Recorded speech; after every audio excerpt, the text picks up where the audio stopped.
Hello, and welcome to the 2022-2023 Wisconsin River Officials Association and now Arrowhead Officials Association training tape series for the 2022-2023 season. My name is Cade Murray, and I am the training coordinator for the two associations here. And while many of you are members that will be viewing this video, there may be other officials that are also viewing this video. We look forward to another great season in the game of basketball at the high school level. And with this, we have created these videos to hopefully help you as an official learn and grow, and hopefully also create some understanding for some difficult rules, topics, and mechanics. Please note that you do not have to agree with everything that I say in this video. These are just opinions and views that us at the WROA and the AHOA feel are important to get across to you as an official. So as I mentioned, this is tape number 1 for the 2022-2023 season. There will be 4 tapes throughout the series of the season, and this one should be released early November, just before the first date kicks off. As we go, please keep in mind these disclaimers. This training tape is not approved by the NFHS or the WIAA. It does not count for any credit of a clinic or level advancement for the WIAA or any state association. And please note that I am not trained in any way, shape, or form, or have any affiliation with the WIAA other than being a licensed official. I am just hired by the WROA and the AHOA. The training is for 3-person officiating crews, although many of this today can be transferred to 2-person officiating crews. The training is for NFHS rules, mechanics, and PCA coverage. You may see clips throughout the season from men's or women's college games with men's or women's college mechanics used by high school officials. And please note that if you do see men's or women's college games being used in these clips, they still relate all to NFHS rules. Please know that no clip is ever meant to call out a single official, degrade an official, a crew, player, coach, or teams. These are simply just to learn from, and that is it. And you can always contact me if you have questions. My email is listed there below. So now to get into the actual training. The WIAA and the NFHS have identified these points of emphasis for the 2022-2023 season. They include illegal contact, the pregame meeting with coaches, and sportsmanship. We're going to focus mainly on the illegal contact point of emphasis today, but note that sportsmanship is always a must. Please make sure that fan conduct does not get out of control, and make sure you talk to your coaches. If coaches get out of control, use your tools in your toolbox. Sportsmanship, I'm sure, will be a point of emphasis next year and the year after that, and so on. So continue to stress it and do our best that we can. So pregame meetings with coaches. We in Wisconsin obviously have a very brief meeting with our coaches, but some things that you as officials can do pregame. We know if the rule changed this year that there was a change in what hair control devices can be used in hair, and we now have to identify those as hazardous or not hazardous. If we can identify those in the pregame, have a conversation about it during those 15 minutes that we are out there, the better off we will be when we get into the game and we don't have to attract attention to ourselves. When you meet with your coach, you can do it with all 3 officials or just the referee can do it, but please keep it short as they have a lot of things on their mind. They might be coaching their own team, and just ask if they have any questions about equipment. If you ask that everyone is legally and properly equipped, they are always going to say yes for the most part. So just ask them if they have any questions about equipment. Then you might get a response that they might be thinking about, so on and so forth. So let's dive into our first topic today. Today we're going to be talking about illegal contact for the majority of this training tape. This is something that the WIAA and the NFHS are very passionate about, as they want to help clean it up, and they feel that play has gotten a little too physical over high school games. Let's take a look at some things to review, and then let's take a look at some plays that we can draw examples from. So what do we mean when we say illegal contact? The WIAA and the NFHS also identified RSBQ as an acronym to use when determining calling fouls: rhythm, speed, balance, and quickness. Those of you that know me and are members of the WROA and the AHOA know that we have been stressing this acronym for quite a few years, because if any of these are affected by an offensive or defensive player, we should be calling a foul. If these are not affected, however, it is something that you should make a determination of as an official if the call really needs to be made. We all know that we can be by the book, but we also need to keep in mind the art of officiating versus the science. Do we want good flow in a game? Do we want to interrupt a game on a hand check that didn't affect RSBQ? We'll leave that up to you, but us as associations would say we would rather have those play on so that we can have better flow. Be patient. There's nothing wrong with being late. We don't get paid to be late. We get paid to be right. See the whole play the whole way through. Did that contact result in a negative outcome for the affected player of the team? If that says yes, then we should probably be calling a foul. Remember that incidental contact also exists. Legal guarding position is still something that is very much relevant to today's game and something that we need to keep in mind when we are calling fouls. Here are some types of illegal contact that the WIAA stressed. Hand checks on the dribbler. This is a very important one, I believe one that they stress the most. Displacement of any player, that's whether they are shooting, whether they are rebounding. Remember that fouls can still occur in loose ball situations. And then remember our off-ball contact, players jarring for position, screens. Be disciplined officials and officiate your primary coverage area. This is something that was stressed as well. If we start to ball watch or we stray away from our players in our PCA, we may miss fouls that need to be called during the game. Okay, time to look at some plays. I want us to pay special attention to this player right here as it's going to be transition and they're going to be driving down the lane. As we play this clip through and we loop it through, we'll notice a couple things. One, the lead official needs to work to get right to their spot right away so that they can officiate transition plays like this the whole way through. See how they run around players. It is best if they can run right to the spot where they are going to be at and start officiating right away. The sooner we get into position and transition, the better. The second is the contact that we see on the shooting foul. This is an example of illegal contact because the player had not established legal guarding position and displaces the player while in the air. This is a foul that was not called in the game, and as you can see is very early in the game and could later set up for a more physical game. If we can get plays like this right off the bat that displace players and have illegal contact involved, the better off we're going to be for a cleaner game the whole way through. Our next play that we're going to look at, let's pay again attention to our ball handler on the right side of the screen there. As this clip plays the whole way through, we'll notice again that he is trying to go up the floor and he is displaced by a defender as it appears. This, we could argue, is the RSBQ element of illegal contact. It appears that the ball handler's balance was affected by the contact. The player, while was in legal guarding position, encroached towards the player, and in order to maintain legal guarding position would have to move side to side, backwards, or obliquely. Therefore, this could qualify again as an illegal contact foul, specifically, most likely a blocking foul. This again is a foul that we would like to see called in the game so that it prevents injury and we can prevent future fouls like this occurring in the future. We have looked at some contact with players who have the ball, but now let's pay attention to the right side of our screen again at this matchup that's going on right here that doesn't have the ball. This is where we talk about staying disciplined in our primary coverage areas. Another transition play, we need to keep our eyes on this player here as there may be illegal contact that occurs when players drive to the rim trying to get players out of the way.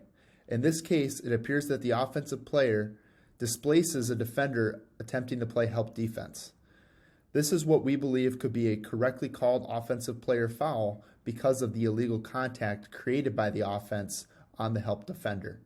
It's important again that we stay within our primary coverage areas so that we can pick up fouls like this one. If we let this go, again, it could lead to further contact in the future.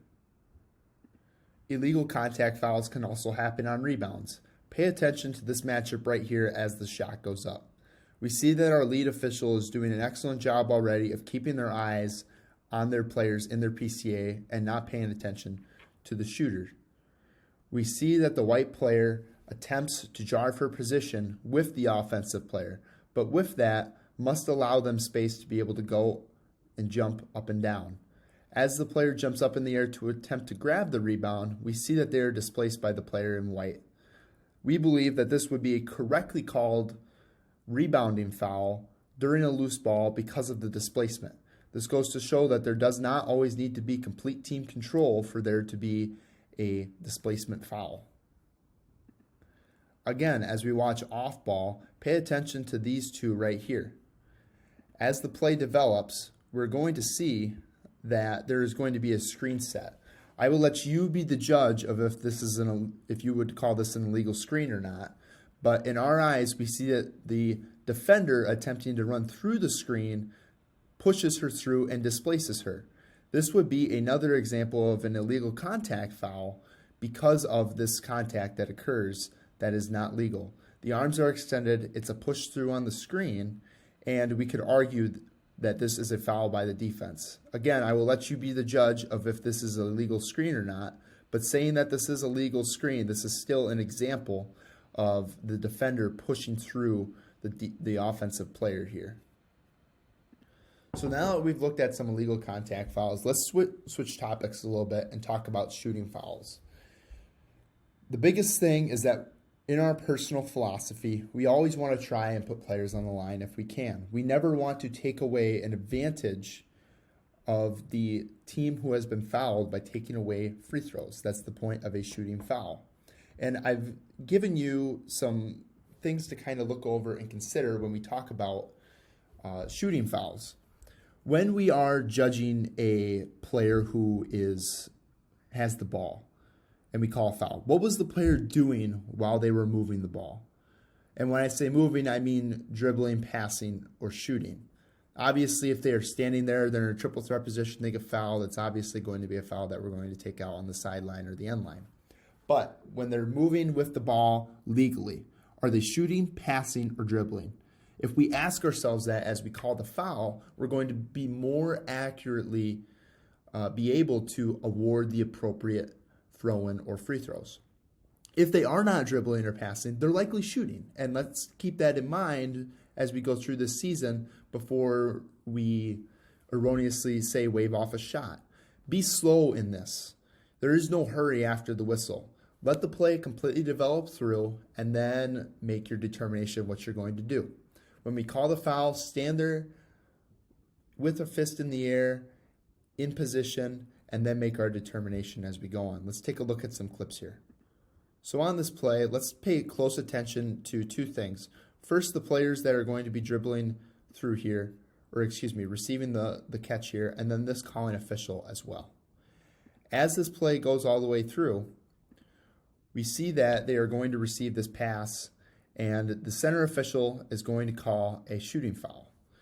This is a great job by the center official because they stay positioned, and then they make the determination after the play has already developed. He very well could have sped himself up and called a foul on the floor, but because he saw it the whole way through, he is able to award a shooting foul. Why is this a shooting foul? Well, let's take a look. The player makes one dribble, okay? They're clearly ending that dribble before any contact occurs.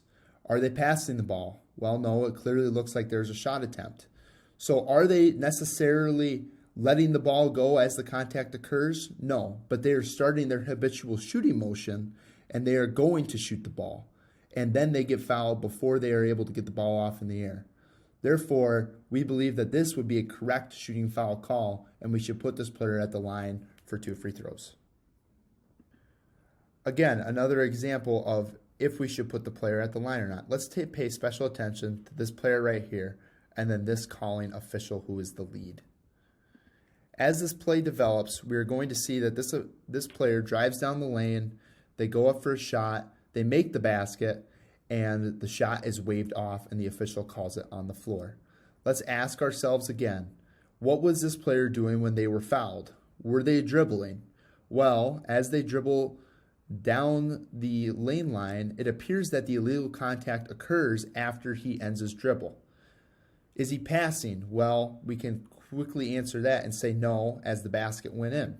So are they shooting? They must have been, because they are starting that habitual shooting motion, and even though they haven't gotten that shot off, we should still be awarding 2 free throws, or in this case, counting the basket and then giving them one free throw.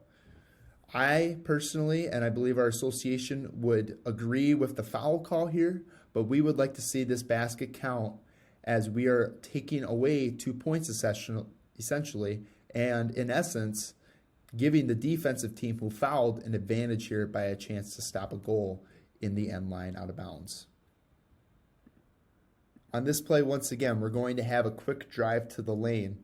Let's pay attention to this player with the ball here, and this, our trail official here, who is going to be our calling official. As this play develops more again, we see that he drives quickly into the lane and is fouled, and the calling official gives him 2 free throws. This one is a little bit closer, as any contact that occurs begins while they are still dribbling. But if we take a look at the film more, it appears that most of that illegal contact occurred while they were starting to gather. Therefore, we could still give 2 shots on this foul attempt, but it is much closer than the other clips that we have seen. Another thing to keep in mind is when we call this foul, stay posted a little bit longer and see the play the whole way through. I always, when I call a foul, put my fist up in the air, and if I'm going to give them 2 shots, I use my opposite hand to indicate that. That forces me to think through a little bit longer and see the play a little bit longer, and can give me a chance to make the appropriate ruling as to how we are going to put this ball back into play. Again, a little bit closer of a play, but my main point here is that stay a little bit further posted and just process it a little bit more. Our final play here, this will be our calling official here, and this will be the ball handler right here. As we look through this play the whole way through, we are going to see again a drive to the basket, some displacement, an official call the foul, and wave off the shot. Here in this case, this is another example of why we should stay posted a little bit longer and process the play the whole way through. If this official posts for just a couple more seconds stationary, not moving towards the table, they can better make a determination of what they're going to do on this play. We here believe that this should again be a 2-shot foul, as the foul occurs during their habitual shooting motion. This is again something that takes patience, but if you can be more patient, put these players at the line, the better off you're going to be in correctly calling these fouls and correctly putting the ball back in play. That is all for this first training tape. I hope you were able to learn something from this. And again, you can always reach out to me if you have any questions. Thank you to the people below, excluding me, who have been able to make this possible. This has been a great collaboration that we have done as 2 associations, and we look forward to bringing you more resources in the future. Remember that test part 1 is due on November 15th. Double check your schedules with our school and your athletic directors and commissioners. Remember to permit what we promote when it comes to sportsmanship. Thank you again. Have a great season, and I will see you for training tape number 2.